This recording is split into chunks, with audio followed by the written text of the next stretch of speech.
Bonjour à tous, bienvenue à cette nouvelle émission Innovation et Cross-Média sur les stratégies e-commerce gagnantes.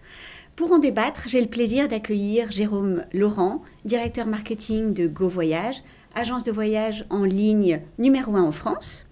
Patrick Bonjour. Robin, bonjour, président directeur général de 24 heures, véritable média marchand du e-shopping.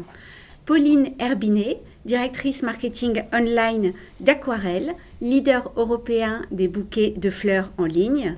Et Hervé Bloch, président de Digilinks, expert en stratégie digitale. Bonjour. Bonjour. Alors, GoVoyage, Jérôme Laurent, vous avez été élu fin 2010, oui, vous avez été élu meilleur site de voyage et vous avez aussi réussi à séduire, à convaincre 2 700 000 passagers ces 12 derniers mois. Quel type de clients internautes adressez-vous et quels sont vos enjeux en termes d'acquisition et de fidélisation? Alors, en ce qui concerne la typologie de clients, on adresse une population très large, des acheteurs en ligne aguerris qui ont un comportement d'achat qui se précise au fil des années. Le métier de GoVoyage, c'est de vendre des vols secs et essentiellement des billets d'avion, mais aussi des séjours. Et en ce sens-là, on vend une commodité. Et donc, ce qui se passe, c'est que clairement, il y a une sensibilité prix très forte. Donc, l'usage et les clients qu'on a sont des clients qui sont des acheteurs en ligne assez aguerris, qui utilisent les comparateurs de prix et qui ont une recherche en fait du meilleur tarif et du meilleur produit assez poussé. Et on a vu dans le temps, ces 10 dernières années, la recherche, elle s'est vraiment spécialisée, la quantité de requêtes augmente. Les requêtes, en termes de champ sémantique, ça se précise, les requêtes sont de plus en plus longues.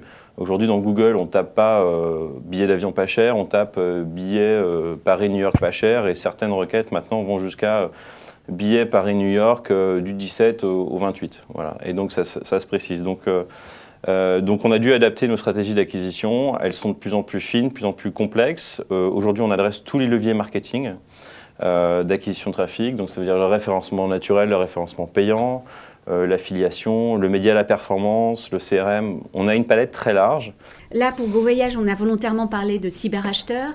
24 heures se positionne comme le spécialiste de la e-shoppeuse. Que recouvre ce terme? On ne parle plus finalement de la petite ménagère traditionnelle.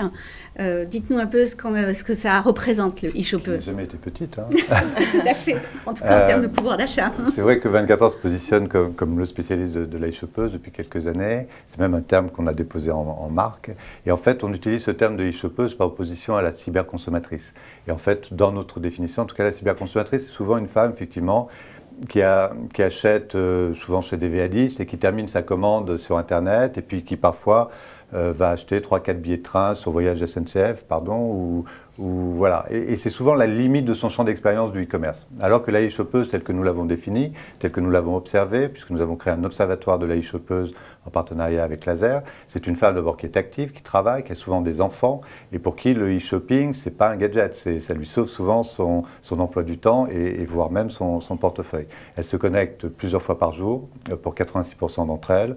Elle achète plusieurs fois par trimestre, pour 56% d'entre elles, si je me souviens bien. Enfin voilà, c'est quelqu'un qui consomme, qui achète chez plusieurs catégories de marchands différents. C'est-à-dire qu'elle n'est pas mono-article, elle va acheter du voyage, elle va acheter de la culture, elle va acheter de la mode, elle va acheter de la déco, donc chez plusieurs marchands différents, types de marchands différents, et chez des marchands différents, chez des catégories différentes et marchands différents. C'est ce qui définit un petit peu la e-shoppeuse chez nous. Très bien. Pauline, vous adressez-vous aussi la e-shoppeuse? Elle fait fureur sur Aquarelle ou est-ce qu'elle a évolué? Vous êtes sur le web depuis 1997 avec plusieurs marques, puisqu'il y a les fleurs, mais il y a aussi les coffrets et les chocolats. Est-ce que vous adressez le même profil de client? Alors, nous, on a démarré, bon, au départ, évidemment, il y avait quand même peu d'utilisateurs, donc c'était quand même très, très parisien, CSP+. Aujourd'hui, on a quand même une proportion de femmes plus importante, mais qui est peut-être pas, qui est plus large que la e-shoppeuse de 24 heures, qui a entre 25 et 77 ans, et en fait, c'est une cible très large. Aquarelle, puisque tout le monde est susceptible en fait d'envoyer un bouquet. Si on a une occasion en fait d'offrir un bouquet, on est vraiment là pour ça. Donc, c'est vraiment, voilà, c'est l'occasion qui permet de commander en fait. D'accord. Et vous avez, vous aussi, une connaissance, vous cherchez à avoir une connaissance fine du client ou avoir ce niveau d'information n'est peut-être pas utile sur votre secteur? Alors, on a un niveau d'information qui est suffisant pour ce qu'on en fait, parce que c'est déjà quand même beaucoup de travail en fait, de ciblage. Je pense que déjà la répartition homme-femme et l'âge, ce sont des informations suffisantes. Mais on voit que selon les supports, on n'a pas forcément le même pourcentage homme-femme. C'est assez amusant. Sur le web, ce sera plus de femmes, et sur le mobile, on aura plus d'hommes qui vont commander. Donc après, ça veut dire des achats différents, des comportements d'achat différents.